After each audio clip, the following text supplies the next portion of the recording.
ನನ್ನ ಹೆಸರು ಅನಿಲ್ ದೋರಸಮುದ್ರ ಅಂತ. ಬಿಚ್ಚುಗತ್ತಿಯ ಬಂಟನ ಬಲ್ಲಿರೇನ ಸಿನಿಮಾದ ಡೈರೆಕ್ಟರ್ ನಾನು. ನಮಸ್ಕಾರ, ನನ್ನ ಹೆಸರು ಚೆಲುವರಾಜ್ ಗೌಡ ಅಂತ. ಬಿಚ್ಚುಗತ್ತಿಯ ಬಂಟನ ಬಲ್ಲಿರೇನ ಸಿನಿಮಾದ ನಾಯಕ ನಟ ನಾನು. ನನ್ನ ಹೆಸರು ರಾಘವ್ ಸೂರ್ಯ ಅಂತ. ಈ ಸಿನಿಮಾದಲ್ಲಿ ಕಾರ್ಯಕಾರಿ ನಿರ್ಮಾಪಕನಾಗಿ ಕೆಲಸ ಮಾಡಿದ್ದೇನೆ. ಬಿಚ್ಚುಗತ್ತಿಯ ಬಂಟನ ಬಲ್ಲಿರೇನ ಅನ್ನೋ ಸಿನಿಮಾ ಶಿವರಾಮ್ ಕಾರಂತರು ಚೋಮಂದುಡಿ ಅನ್ನೋ ನಾವೆಲಿಂದ ಇನ್ಸ್ಪೈರ್ ಆಗಿದೆ. ಸೊ 50 ವರ್ಷ ಆಯಿತು ಮೊದಲನೇ ಸಿನಿಮಾ ಬಂದು. ನನ್ನ ಹೆಸರು ಕಾರ್ತಿಕ್ ನಾಯಕ್ ಅಂತ. ನಾನು ಮೂಲತಃ ರಂಗಭೂಮಿ ಕಲಾವಿದ ಹಾಗೂ ಸಿನಿಮಾ ಕಲಾವಿದ. ಬಿಚ್ಚುಗತ್ತಿಯ ಬಂಟನ ಬಲ್ಲಿರೇನ ಸಿನಿಮಾ ಚೋಮನದುಡಿ ಕಾದಂಬರಿಯಿಂದ ಪ್ರೇರಿತಗೊಂಡಿದೆ. ಚೋಮನದುಡಿಯಲ್ಲಿ ಏನು ಕಾಳ ಮತ್ತು ಬೆಳ್ಳಿ ಅಂತ ಪಾತ್ರಗಳು ಉಳ್ಕೊಳ್ತವೆ ಕೊನೆಗೆ, ಅದರಿಂದ ಮುಂದುವರಿದ ಭಾಗವನ್ನು ನಾವು ಮಾಡಿದ್ದೀವಿ. ನಾನು ಮೂಲತಃ ರಂಗಭೂಮಿಯಿಂದ ಬಂದಂಥವನು. ನಾನು ಅನಿಲು ನಾವಿಬ್ಬರು ಫ್ರೆಂಡ್ಸ್ಗಳು. ನಾವೊಂದು ಶಾರ್ಟ್ ಫಿಲಮ್ ಮಾಡಬೇಕಾದ್ರೆ ಇಬ್ಬರು ಪರಿಚಯ ಆದ್ವಿ. ಹೀಗೆ ಬೇರೆ ಕತೆ ಯಾವುದೋ ಮಾಡೋಕ್ಕೆ ಹೊರಟಾಗ ನಮಗೆ ಒಂದಷ್ಟು ಐಡಿಯಾಸ್ಗಳು ಪಿಚ್ ಆಯ್ತಾಯಿತ್ತು. ಅವನು ಈ ಥರ ಹೇಳ್ತಾ ಇದ್ದ, ಒಂದಷ್ಟು ಫೋಟೋಸ್ ನನಗೆ ತೋರಿಸ್ತಾ, ಇಲ್ಲ ಇದು ಹಿಂಗೆ ಮಾಡಿದ್ರೆ ಹಿಂಗೆ ಚೆನ್ನಾಗಿರುತ್ತೆ, ಹಿಂಗೆ ಹೋಗೋಣ, ಹಿಂಗೆ ಮಾಡೋಣ ಅಂತ ಹೇಳ್ತಾ ಇದ್ದ. ಈ ಸಿನಿಮಾದ ಬಗ್ಗೆ ಹೇಳಬೇಕು ಅಂದರೆ 1975ರಲ್ಲಿ ಚೋಮನದುಡಿ ಅಂತ ಒಂದು ಸಿನಿಮಾ ಬಂದಿತ್ತು. BV ಕಾರಂತರು ಆ ಸಿನಿಮಾನ ಬರೆದು ರಚನೆ ಮಾಡಿ ನಿರ್ದೇಶನ ಕೂಡ ಮಾಡಿದರು.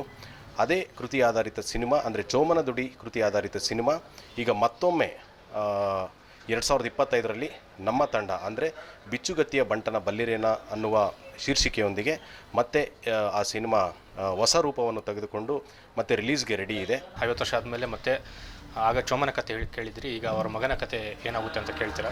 ಸೊ ನಾನು ಈ ಒಂದು ಸಿನಿಮಾದಲ್ಲಿ ಒಂದು ಮುಖ್ಯ ಪಾತ್ರ ಮಾಡಿದ್ದೀನಿ, ಜೊತೆಗೆ ಡೈರೆಕ್ಷನ್ ಡಿಪಾರ್ಟ್ಮೆಂಟಲ್ಲಿ ವರ್ಕ್ ಮಾಡಿದ್ದೀನಿ.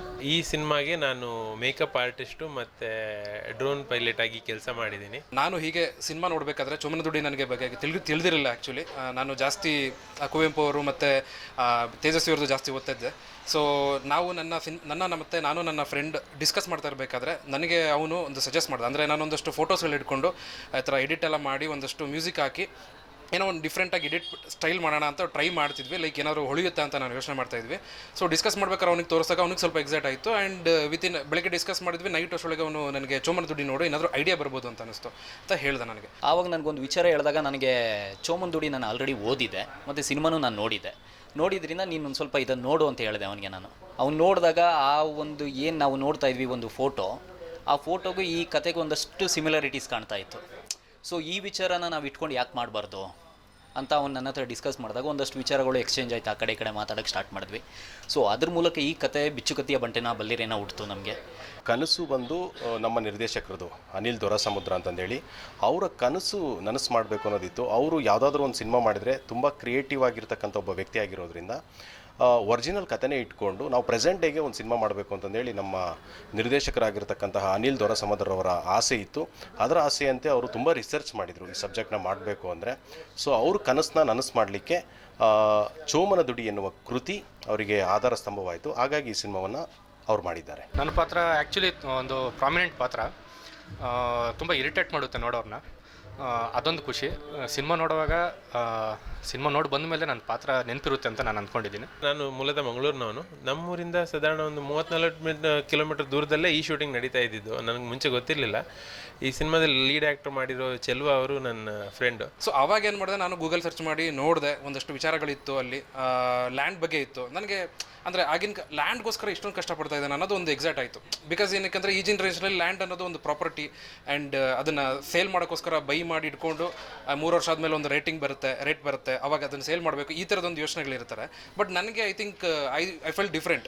ಜಮೀನಿಗೋಸ್ಕರ ಅಷ್ಟೊಂದೆಲ್ಲ ಪರದಾಡಿದ್ದು ನಾವು, ಅದೆಂಥ ಕತೆ ಇದು ಅಂದ್ಬಿಟ್ಟು ನನಗೆ ಎಕ್ಸೈಟ್ ಆಯಿತು. ಸೊ ಅವಾಗ ನೋಡಿದೆ, ಫಸ್ಟ್ ಸಿನಿಮಾನೇ ನೋಡಿದ್ದು ನಾನು. ಸೊ ನೋಡಿದಾಗ ನನಗೆ ಕೊನೆಯಲ್ಲಿ ಚೋಮನ ಮುಗ್ಧತೆ ಇದೆಯಲ್ಲ, ಆ ಮುಗ್ಧತೆ ನನಗೆ ಅಂದರೆ ಹೊಟ್ಟೆ ಉರಿತು ನನಗೆ. ಬೇಸಿಕಲಿ ಕನ್ನಡದಲ್ಲಿ ಹೇಳ್ತಾರಲ್ಲ, ಹೊಟ್ಟೆ ಉರಿತು ನನಗೆ. ಅಭಿನಯ ಮಾಡೋಕ್ಕೆ ನನಗೆ ಕಷ್ಟ ಅನ್ನೋದಕ್ಕಿಂತ ಹೆಚ್ಚಾಗ್ಬಿಟ್ಟು, ಯಾಕೆಂದರೆ ಫಸ್ಟು ಈಗ ಯಾವಾಗ ಇದನ್ನು ನಾವು ಮಾಡೋಣ ಅಂತ ನಾನು ಅವನು ಮಾತಾಡಿದ್ವಿ, ಅಲ್ಲಿಂದ ಕೊನೆವರೆಗೂ ನಾನೇ ಇದ್ದಿದ್ದರಿಂದ ಪ್ರತಿಯೊಂದು ವಿಚಾರನೂ ಡಿಸ್ಕಷನ್ಲಿ ಇದ್ದಿದ್ದರಿಂದ ನನಗೆ ಇದು ಒಂದು ನಾಟಕ ಕಟ್ಟೋದು, ನಾವು ಹೆಂಗೆ ರಂಗಭೂಮಿಲಿ ಒಂದು 2 ತಿಂಗಳು 3 ತಿಂಗಳುಗಳ ಕಾಲ ಒಂದು ನಾಟಕಕ್ಕೆ ನಾವು ರಿಹರ್ಸಲ್ಸ್ ಮಾಡ್ಕೊಂಡು ಹೆಂಗೆ ಪ್ರಾಕ್ಟೀಸ್ ಮಾಡ್ತೀವಿ, ನನಗೆ ಆ ಪ್ರೋಸೆಸ್ ಆಗೋದ್ರಿಂದ ಸೊ ನನಗಿದು ಕಷ್ಟ ಅಂತ ಅನಿಸ್ಲಿಲ್ಲ ನನಗೆ. ಪುಸ್ತಕಕ್ಕೆ ಯಾವತ್ತೂ ಸಾವಿಲ್ಲ ಅಂತ ಹೇಳ್ತೀವಿ. ಅಂದರೆ ನಾವು ಬೇಕಿದ್ರೆ ಬದಲಾವಣೆ ಆಗ್ಬೋದು, ಆದರೆ ಪುಸ್ತಕದಲ್ಲಿ ಬರೆದಿದ್ದು ಯಾವತ್ತೂ ಬದಲಾವಣೆ ಆಗೋಲ್ಲ. ಹಾಗಾಗಿ 75ನೇ ಇಸ್ವಿಲಿ ಮಾಡಿರ್ತಕ್ಕಂಥ ಒಂದು ಸಿನಿಮಾವನ್ನು ಪ್ರೇರಣೆಯಾಗಿಟ್ಕೊಂಡು ಇವತ್ತಿನ ಕತೆ ಅಂದರೆ ಇವತ್ತು ಪ್ರೆಸೆಂಟ್ ಸೆಟ್ ಆಫ್ ಆಡಿಯನ್ಸಿಗೆ ಈ ಸಿನಿಮಾನ ತೋರಿಸ್ಬೇಕು ಅನ್ನೋದು ನಮಗೆಲ್ಲ ತುಂಬ ಆಸೆ ಇತ್ತು. ಖಳನಾಯಕ ಅಂದರೆ ಮುಖ್ಯ ಖಳನಾಯಕ ಅಂತಲ್ಲ. ಸೊ ಒಂದು ವಿಲನ್ಗೆ, ಹೀರೋಗೆ ಒಂದು ಆಪೋಸಿಟ್ ಹೋಗುವಂಥ ಒಂದು ಪಾತ್ರ. ಸೊ ಅವನಿಗೆ ಸದಾಕಾಲ ಏನೋ ಒಂದು ತೊಂದರೆ ಕೊಡ್ತಾ ಇರೋಂಥ ಒಂದು ಪಾತ್ರ. ಸೊ ಆ ಥರದ್ದು ಒಂದು ಪಾತ್ರ ಮಾಡಿದ್ದೀನಿ. ಸೊ ಮೊದಲನೇ ಪ್ರಯತ್ನ ನಂದು. ಸೊ ಅವರು ಹೀಗೆ ಒಂದು ಮೇಕಪ್ ಆರ್ಟಿಸ್ಟ್ ರಿಕ್ವೈರ್ಮೆಂಟ್ ಇದೆ ಮತ್ತು ಡ್ರೋನ್ ಶಾಟ್ಸ್ ಬೇಕು ಅಂತೆಲ್ಲ ಕೇಳಿದ್ದಕ್ಕೆ ನಾನು ಸರಿ ಆಯಿತು ಅಂತ ಒಪ್ಕೊಂಡು ಹೋದೆ. ಪಾಪ ಅವನು ಅಷ್ಟೆಲ್ಲ ಕಷ್ಟಪಟ್ಟಿದ್ದಾನೆ, ಅಷ್ಟೆಲ್ಲ ಕೇಳ್ಕೊಂಡ್ರು ಅವನಿಗೆ ಸಿಗಲ್ಲ ಅಂತ ನನಗೆ ಇದಲ್ಲ. ನನಗದು ತುಂಬ ಮನಸ್ಸಿಗೆ ಕಾಡ್ತಾ ಇತ್ತು. ರಾತ್ರಿ ಎಲ್ಲ ನನಗೆ ತುಂಬ ಕಾಡ್ತು, ಅಂದರೆ ಹಾನೆಸ್ಟಾಗಿ ನನಗೆ ತುಂಬ ಕಾಡ್ತು. ಆ್ಯಂಡ್ ಲ್ಯಾಂಡ್ ಅನ್ನೋ ವಿಷಯನ ನನಗೆ ಫಸ್ಟ್ ಆಫ್ ಆಲ್ ನಮ್ಮಲ್ಲಿ ಜಮೀನಿಲ್ಲ. ಸೊ ನನಗೆ ಯಾವಾಗಲೂ ಅನಿಸ್ತಾ ಇತ್ತು ಅಟ್ಲೀಸ್ಟ್ ಚಿಕ್ಕ ಪುಟ್ಟ ಸೊಪ್ಪು, ಕಲಬೆರಕೆ ಅದು ಇದು ನಾವು ನೋಡ್ತಾ ಇರೋದ್ರಿಂದ ಚಿಕ್ಕ ಪುಟ್ಟ ಸೊಪ್ಪುಗಳನ್ನಾರು ಬೆಳ್ಕೊಂಡು ಏನೋ ಒಂದು ಮಾಡಬೇಕು ಅನ್ನೋ ಥರದ್ದೊಂದು ಯಾವಾಗಲೂ ತಲೆಯಲ್ಲಿ ಇರ್ತಾ ಇತ್ತು. ಸೊ ಆ ಟೈಮಲ್ಲಿ ನನಗೆ ಇದು ತುಂಬ ಚೆನ್ನಾಗಿ ಕನೆಕ್ಟ್ ಆಯಿತು. ಹೇಗಾದರೂ ಮಾಡಿ ಆ ಕಾಳನ್ನು ಹುಡುಗ ಎದ್ದೇಳಬೇಕು, ಅವನು ಎದ್ದು ಏನಾದರೂ ಅವ್ರ ಅಪ್ಪನ ಸಾಧಿಸಲೇಬೇಕು ಅನ್ನೋದು ನನಗೆ ಸ್ಮೂತಾಗಿ ರನ್ ಆಗೋಕ್ಕೆ ಸ್ಟಾರ್ಟ್ ಆಯಿತು. ಆಬ್ವಿಯಸ್ಲಿ ನಾನೇನಾದ್ರು ಡೈರೆಕ್ಟಾಗಿ ಸೆಟ್ಗೆ ಹೋಗಿದ್ರೆ ನನಗೆ ಕಷ್ಟ ಆಗಿರೋದು, ಬಟ್ ಈ ಪ್ರೋಸೆಸ್ಸಲ್ಲಿ ಇದ್ದಿದ್ದರಿಂದ ನನಗೆ ಅದು ಯಾವುದೇ ರೀತಿಯಾದಂಥ ಸಮಸ್ಯೆ ಆಗಲಿಲ್ಲ. ಈ ಸಿನಿಮಾದಲ್ಲಿ ತುಂಬ ಒಳ್ಳೆ ಎಲಿಮೆಂಟ್ಗಳಿದೆ. ಅಂದರೆ ಪುಸ್ತಕ ಆಧಾರಿತ ಆಗಿರೋದ್ರಿಂದ ತುಂಬ ಒಳ್ಳೆ ಎಲಿಮೆಂಟ್ಗಳನ್ನ ಇವತ್ತಿನ ದಿನಕ್ಕೆ ಜನರಿಗೆ ಏನು ಬೇಕು ಆ ಕಮರ್ಷಿಯಲ್ ಎಲಿಮೆಂಟ್ಸ್ಗಳನ್ನ ಕೂಡ ಇಟ್ಕೊಂಡು ಈ ಸಿನಿಮಾವನ್ನು ನಿರ್ಮಾಣ ಮಾಡಿದ್ದಾರೆ. ಆ್ಯಕ್ಚುಲಿ ನಾನು ಅಲ್ಲಿ ಹೋಗಿದ್ದು ಡೈರೆಕ್ಷನ್ ಡಿಪಾರ್ಟ್ಮೆಂಟಲ್ಲಿ ವರ್ಕ್ ಮಾಡೋಕ್ಕೆ ಅಂತ. ಸೊ ಅಲ್ಲಿ ನಂದೊಂದು ಸಣ್ಣ ವೀಡಿಯೋ ಪೈಟ್ ನೋಡಿಬಿಟ್ಟು ಡೈರೆಕ್ಟ್ರು ಚಾನ್ಸ್ ಕೊಟ್ಟರು. ಸೊ ಸಣ್ಣದಾಗಿ ಶುರುವಾದಂಥ ಪಾತ್ರ ಆಮೇಲೆ ಹೋಗ್ತಾ ಹೋಗ್ತಾ ತುಂಬ ದೊಡ್ಡ ಪಾತ್ರ ಈಗ ಕನ್ವರ್ಟ್ ಆಗಿತ್ತು. ನನ್ನ ಊರಲ್ಲೇ ಇಷ್ಟು ಚೆನ್ನಾಗಿರೋ ಒಂದು ಲೊಕೇಶನ್ ಇದೆ ಅಂತ ನನಗೆ ಅವನು ತೋರಿಸ್ಕೊಟ್ಟ. ಅವನು ಆ ಊರ ಭಾಗದವನು ಅಲ್ಲದೇ ಇದ್ದರು. ಸೊ ನಂಗೆ ಹೋಗಿ ತುಂಬ ಖುಷಿ ಆಯಿತು ಆ ಲೊಕೇಶನ್ಸ್ ಎಲ್ಲ ನೋಡಿ. ಅಲ್ಲಿ ಶೂಟ್ ಮಾಡ್ಬೇಕಾದ್ರೆ ತುಂಬ ಖುಷಿ ಆಯಿತು. ಅಲ್ಲಿ ಕೆಲಸ ಮಾಡಿಕೊಡೋದಕ್ಕಾಗಲಿ, ಅಲ್ಲಿ ಊರಿನ ವಾತಾವರಣ ಆಗಲಿ, ನಮ್ಮೂರಾಗಿರೋದ್ರಿಂದ ಇನ್ನೂ ಹತ್ರ ಆಯ್ತದು. ಕುತ್ಕೊಂಡು ಒಂದಷ್ಟು ವಿಚಾರಗಳನ್ನ ನಾವು ಡಿಸ್ಕಸ್ ಮಾಡಿದಾಗ ನನಗೆ ಒಂದಷ್ಟು ವಿಚಾರಗಳು ಹೊರಗೆ ಬಂತು. ಏನು ಹೇಳಬೇಕು, ಏನು ಹೇಳಬಾರ್ದು. ಉಳುವವನೇ ಭೂಮಿಯ ಒಡೆಯ ಅಂತ 1975 ಒಂದು ಕಾಯ್ದೆ ಬಂತು. ಅದಕ್ಕಿಂತ ಮುಂಚೆ ಈ ಥರ ಒಂದು ಜಮೀನು ಹೋರಾಟ ಮಾಡಿದರೆ ಹೇಗಿರುತ್ತೆ ಅನ್ನೋದೊಂದು ನನಗೆ ತಲೆಯಲ್ಲಿ ಓಡ್ತು. ಸೊ ಅದನ್ನು ಒಂದು ಕಲಾತ್ಮಕವಾಗಿ ತಗೊಳ್ಳೋಕ್ಕೆ ಪ್ರಯತ್ನ ಪಟ್ಟೆ. ಬಟ್ ನನಗೆ ಹೋಗ್ತಾ ಹೋಗ್ತಾ ಹೋಗ್ತಾ ಅದು ನನಗೆ ಹೇಗೆ ಮಾಡಬೇಕು ಅನ್ನೋದು ನನಗೆ ಅನಿಸ್ಲಿಲ್ಲ. ಸೊ ಹಂಗಾಗಿ ನಾನೇನು ಮಾಡಿದೆ, ಒಂದು ಹೊಸದಾಗಿ ಏನಾದರೂ ಪ್ರಯತ್ನ ಪಡೋಣ, ಒಂದು ಸ್ವಲ್ಪ ಆ್ಯಕ್ಷನ್ ಟಚ್ ಇಟ್ಟರೆ ಹೇಗಾಗುತ್ತೆ. ಕಾಳ ಅಂದ್ರೇ ನಿಮಗೆ ಬೇಸಿಕಲಿ ಅವನು ವೈಲೆಂಟ್ ಮ್ಯಾನ್ ಅನ್ನೋದು ಕಾಳ, ಇಂಗ್ಲೀಷಲ್ಲಿ ಹೇಳೋದಾದ್ರೆ. ಸಿನಿಮಾ ಚಿತ್ರೀಕರಣ ಬಂದ್ಬಿಟ್ಟು 43 ದಿನಗಳ ಕಾಲ ನಡೀತು. ಕಾರ್ಕಳದಲ್ಲೇ 43 ದಿನಗಳ ಕಾಲ ಮಾಡಿದೋ. ಪ್ರೀ ಪ್ರೊಡಕ್ಷನ್ನು ನಾವು ಅಲ್ಲೇ ಮಾಡಿದೋ. ಸೊ ಅದರಿಂದ ಆಲ್ಮೋಸ್ಟ್ ನಾವು ಹತ್ತತ್ರ 1 ವರ್ಷದ ಹತ್ರ ನಾವು ಕಾರ್ಕಳದಲ್ಲೇ ಸ್ಟೇ ಆಗಬೇಕಾಗಿತ್ತು. ಅಲ್ಲಿ ಕಾರ್ಕಳದ ಹತ್ರ ಒಂದು ಊರಲ್ಲಿ, ಹಳ್ಳಿಲಿ. ಹಾಡುಗಳು ತುಂಬ ವಿಭಿನ್ನವಾಗಿದೆ. ಅಂದರೆ ಪ್ರಕೃತಿ ಮಧ್ಯೆನೇ ನಡೆಯತಕ್ಕಂಥ ಹಾಡುಗಳು. ಪಾತ್ರ ತುಂಬ ಚೆನ್ನಾಗಿದೆ, ನನಗೂ ತುಂಬ ಖುಷಿ ಕೊಟ್ಟಿದೆ. ಆ್ಯಂಡ್ ಆಲ್ಸೋ ಅಲ್ಲಿ ಆ ಕಾರ್ಕಳ ಸೈಡು ಶೂಟ್ ಮಾಡಿದಂಥ ಎಲ್ಲ ಮೂಮೆಂಟ್ಸ್ಗಳು, ಮೆಮೊರೀಸ್ಗಳು ತುಂಬ ಚೆನ್ನಾಗಿದ್ದು. ಎಕ್ಸ್ಪೀರಿಯನ್ಸ್ ಮಾತ್ರ ಸೂಪರ್ ಆಗಿದೆ. ಇವರು ಅಲ್ಲಿ ಲೋಕಲ್ ಜೊತೆಗೆಲ್ಲ ಚೆನ್ನಾಗಿ ಬಾಂಧವ್ಯ ಬೆಳೆಸ್ಕೊಂಡು ತುಂಬ ತಿಂಗಳುಗಳಿಂದ ಅಲ್ಲೇ ಕೆಲಸ ಮಾಡಿಕೊಂಡು ಅಲ್ಲೇ ಸುತ್ತಮುತ್ತಲ ಪರಿಸರದ್ದು ಎಲ್ಲ ಕಾಳಜಿ ವಹಿಸ್ಕೊಂಡು ಏನು ಬೇರೆಯವ್ರ ಜೊತೆಗೇನು ತಕರಾರೆಲ್ಲ ಮಾಡದೆ ಆರಾಮಾಗಿ ಆ ಊರಲ್ಲಿ ಬೆರೆತು ಅವರಲ್ಲಿ ಒಬ್ಬರಾಗಿ ಸಿನಿಮಾ ಎಲ್ಲ ಕಂಪ್ಲೀಟ್ ಮಾಡಿದ್ದಾರೆ. ಅದು ನನಗೆ ತುಂಬ ಮೆಚ್ಚುಗೆಯ ವಿಷಯ. ಸೊ ಹಂಗೆ ನಾನು ಪ್ರೇರಿತಗೊಂಡು ಮಾಡೋಣ ಅಂತ ಸ್ಟಾರ್ಟ್ ಮಾಡಿದೆ. ಸೊ ಸ್ಟಾರ್ಟ್ ಮಾಡಿದಾಗ ಏನಾಯಿತು, ಕೊನೆಗೆ ಈ ಥರ ಎಲ್ಲ ಡಿಸ್ಕಸ್ ಎಲ್ಲ ಮಾಡಿ ಕೊನೆಗೆ ನಾವು ಶೂಟ್ ಮಾಡಿ ಮುಗಿಸಿ ಈಗ ಬಿಚ್ಚುಗತ್ತಿಯ ಬಂಟನ ಬಲ್ಲಿರೇನಾಗಿದೆ. ಸೊ ಬಿಚ್ಚುಗತ್ತಿಯ ಬಂಟನ ಬಲ್ಲಿರೇನಂತಂದರೆ ಬೇಸಿಕಲಿ ಹೊರೆಯಿಂದ ಏನು ಕತ್ತಿನ ತೆಗೆದವನು ಉಳುಮೆನೂ ಮಾಡ್ತಾನೆ, ವೈರಿಗಳನ್ನ ಕೊಚ್ಚಾಕೋಕ್ಕೂ ಕೊಚ್ಚಾಕ್ತಾನೆ. ಸೊ ಅದು ಇದಕ್ಕೆ ನಮಗೆ ಪ್ರೇರಿತ. ಶಂಕರ್ ನಾಗ್ ಅವರ ಮೊದಲನೇ ಸಿನಿಮಾ, ಮೊದಲನೇ ಹಾಡಿದ್ದು ನಮಗೆ ಪ್ರೇರಿತ. ಸೊ ಈ ಚಿತ್ರದಲ್ಲಿ ಬಸಮ್ಮ ಕೊಡಗೂರು ಇದ್ದಾರೆ. ಬಸಮ್ಮ ಕೊಡಗೂರು 2 ಕಾಂತಾರ ಪಿಕ್ಚರಲ್ಲಿ ಆ್ಯಕ್ಟ್ ಮಾಡಿದ್ದಾರೆ. ಆ್ಯಂಡ್ ತುಂಬ ನಾಟಕದಲ್ಲಿ, ಥಿಯೇಟ್ರಲ್ಲಿ, ರಂಗಭೂಮಿಯಲ್ಲಿ ಪಳಗಿರೋ ಎಲ್ಲ ನಟರು ಇದರಲ್ಲಿ ಬಂದಿದ್ದಾರೆ. ಯಾರೂ ಕೂಡ ಗೊತ್ತಿಲ್ಲದಲ್ಲ, ಆ್ಯಕ್ಟಿಂಗ್ ಬರ್ತಿಲ್ದಲ್ಲ ಮಾಡಿಲ್ಲ. ಚೋಮಂದುಡಿ ಕಾದಂಬರಿನ ಓದಿದ್ದೀರಾ ಅಥವಾ ಓದದೇ ಹೋದರೆ ಆ ಕಾದಂಬರಿನ ರಿಪ್ಲೆಕ್ಕ ಅಂತ ಹೇಳ್ಬೋದು ನಮಗೆ. ಮತ್ತು ಸಿನಿಮಾ ಫ್ರೇಮಿಂದ ಎಲ್ಲೂ ಹೊರಗಡೆ ಹೋಗಲ್ಲ.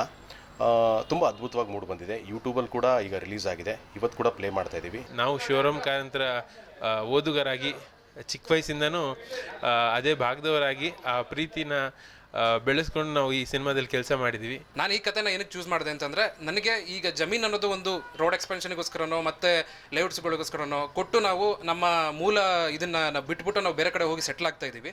ಸೊ ಅದೇ ಬಟ್ ಆ ಜಮೀನನ್ನು ನಾವೇನು ಮಾರಿ ಹೋಗ್ತಾ ಇದ್ದೀವಲ್ಲ, ಆ ಜಮೀನನ್ನು ನಮ್ಮ ಆ್ಯನ್ಸಿಸ್ಟರ್ಸ್ ಅಂದರೆ ನಮ್ಮ ಪೂರ್ವಜರು ಎಷ್ಟು ಕಷ್ಟಪಟ್ಟು ತೊಗೊಂಡಿದ್ರು, ಎಷ್ಟು ಹಿಂಸೆಯನ್ನು ಅನುಭವಿಸಿದ್ರು, ಎಷ್ಟು ತುಳಿತವನ್ನು ಒಳಗಾಗಿದ್ರು, ಅದು ನನಗೆ ತೋರಿಸ್ಬೇಕು, ಈಗಿನ ಜನ್ರೇಷನ್ಗೆ ತೋರಿಸ್ಬೇಕು. ಅದನ್ನು ಸೊ ಒಂದು ನಾರ್ಮಲ್ ಫಿಲ್ಮ್ ಥರ ಮಾಡಿಬಿಟ್ರೆ ಅದು ನನಗೆ ರೀಚ್ ಆಗಲ್ಲ. ಯಾವುದೋ ಒಂದು ಥಿಯೇಟ್ರಲ್ಲಿ ಬಂದು ಹೋಗುತ್ತೆ, ಇಲ್ಲ ಫಿಲ್ಮ್ ಫೆಸ್ಟಿವಲಲ್ಲಿ ಬರುತ್ತೆ, ಈ ಥರ ಆಗಿಬಿಡುತ್ತೆ. ಸೊ ನನಗೆ ಅದು ಇಷ್ಟ ಇರಲಿಲ್ಲ. ನನಗೆ ಈ ಕಾರಂತರ ಚೋಮನದುಡಿ ಅಂತಲೂ ರೀಚ್ ಆಗಬೇಕು. ಆ್ಯಂಡ್ ಜಮೀನು ಎಷ್ಟು ಇಂಪಾರ್ಟೆಂಟು. ಆಗಿನ ಕಾಲದಲ್ಲಿ ಇಷ್ಟೊಂದೆಲ್ಲ ಆಸೆ ಇರ್ತಿತ್ತ. ಒಂದು ಚಿಕ್ಕ ಕೊಂಪೆಗೆ ಒಂದು ಚಿಕ್ಕ ಏನಾರು ಒಂದು ಮಾಡ್ತೀನಿ, ನನಗೆ ಇಂಡಿಪೆಂಡೆಂಟ್ ಆಗ್ತೀನಿ, ನಾನು ನನ್ನದೊಂದು ಐಡೆಂಟಿಟಿ ಇದೆ, ನಾನು ಕಳ್ಕೊಳ್ಳಲ್ಲ, ಅದು ನನಗೆ ಇಂಡಿಪೆಂಡೆಂಟ್ ಆಗ್ತೀನಿ ಅನ್ನೋದು ಅವನಿಗೆ ಅದು ತುಂಬ, ನಾನು ಅದನ್ನು ತೋರಿಸ್ಬೇಕು ಈ ಜನ್ರೇಷನ್ಗೆ ಅಂತ ನನಗೆ ಈ ಚಿತ್ರವನ್ನು ನಾನು ಮಾಡಿದ್ದೀನಿ. ಆ ಕಾದಂಬರಿದ ಒಂದು ಮುಂದುವರೆದ ಭಾಗ ಏನು ಚೋಮನ ದುಡಿಲಿ ಕಾಳ ಮತ್ತು ಬೆಳ್ಳಿ 2 ಪಾತ್ರಗಳಿದೆ. ಆ ಪಾತ್ರಗಳು ತನ್ನ ಅಪ್ಪನ ಆಸೆನ ತೀರಿಸ್ತಾವ ಇಲ್ವಾ ಅನ್ನೋದೇ ನಮ್ಮ ಸಿನಿಮಾದ ತಿರುಳು. ಏನು ಚೋಮ ತನ್ನ ಹತಾಶೆಯಿಂದ ತಾನು ತುಂಡು ಭೂಮಿಗೋಸ್ಕರ ಹೋರಾಡಿ ಸತ್ತ, ಅದ್ರ ಮಗ ಹೆಂಗೆ ಮಾಡ್ತಾನೆ, ಜನ್ರೇಷನ್ ಚೇಂಜ್ ಆಗಿರುತ್ತೆ. ಇವಾಗ ಇವನ ಹೋರಾಟ ಹೇಗಿರುತ್ತೆ, ಇವನು ಅದೇ ರೀತಿ ಅಪ್ಪನ ಥರನೇ ದಯನೀಯವಾಗಿ ಕೇಳ್ತಾನ, ಇಲ್ಲ ಇವನು ಬೇರೆ ದಾರಿ ಹಿಡಿತಾನ. ಒಳ್ಳೆ ಕಥೆನ ಬರ್ಕೊಂಡ್ವಿ ನನಗೆ, ಯಾಕೆಂದರೆ ಬೇಸ್ ನನಗೆ ಈಸಿಯಾಗಿತ್ತು.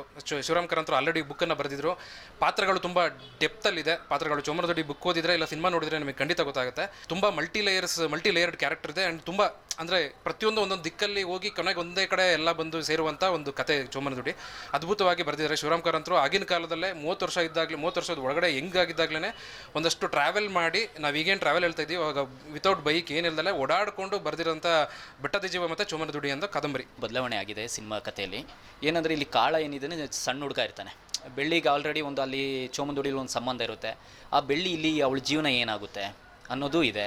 ಮತ್ತು ಸಂಕಪ್ಪಯ್ಯ ಏನಾದ, ಇಲ್ಲಿ ಕಾಳ ಬೆಳೆದು ಏನು ಮಾಡ್ತಾನೆ ಅನ್ನೋದು, ಇದು ಟೋಟಲಿ ಚೋಮನ ಮಗನ ಕತೆ. ಇದು ಚೋಮನಿಂದ ಪ್ರಾರಂಭವಾಗಿ ಅವನ ಮಗ ಏನು ಮಾಡ್ತಾನೆ, ಅಪ್ಪನ ಆಸೆನ ತೀರಿಸ್ತಾನ ಇಲ್ವಾ ಅನ್ನೋದೇ ನಮ್ಮ ಸಿನಿಮಾ. ಆ್ಯಂಡ್ ಇನ್ನೊಂದು ಏನಂತಂದರೆ, ಒಂದು ಆ್ಯಕ್ಷನ್ ಸೀಕ್ವೆನ್ಸ್ ಸ್ವಲ್ಪ ಬೇರೆ ಥರದಲ್ಲಿ ತೋರ್ಸೋಕ್ಕೆ ಟ್ರೈ ಮಾಡಿದ್ದೀನಿ. ಅಂದರೆ ರಿಯಲಿಸ್ಟಿಕ್ ಆಗಿ ಸ್ವಲ್ಪ ಪುಷ್ ಮಾಡಿ, ಜೊತೆಗೆ ಅದನ್ನು ಬೇರೆ ಥರದ್ದು ಸ್ವಲ್ಪ ಭಯಭೀತರಾಗೂ ತೋರಿಸೋ ಥರನೂ ನಾನು ಟ್ರೈ ಮಾಡಿದ್ದೀನಿ. ಇದೇ 28ಕ್ಕೆ ರಿಲೀಸ್ ಆಗ್ತಾ ಇದೆ ನಮ್ಮ ಸಿನಿಮಾ. ದಯವಿಟ್ಟು ಥಿಯೇಟ್ರಿಗೆ ಬಂದು ನಮಗೆ ಸಪೋರ್ಟ್ ಕೊಡಿ. ಇದೇ ತಿಂಗಳು ನಮ್ಮದು 28ನೇ ತಾರೀಕು ಸಿನಿಮಾ ರಿಲೀಸ್ ಆಗ್ತಾ ಇದೆ. ದಯವಿಟ್ಟು ಎಲ್ಲರೂ ಬಂದು ಚಿತ್ರಮಂದಿರದಲ್ಲೇ ನಮ್ಮ ಚಿತ್ರ ನೋಡಿ. ಆಲ್ರೆಡಿ ಟ್ರೈಲರು ಮತ್ತು 2 ಸಾಂಗ್ಸನ್ನು ಬಿಟ್ಟಿದ್ದೀವಿ, ದಯವಿಟ್ಟು ನೋಡಿ.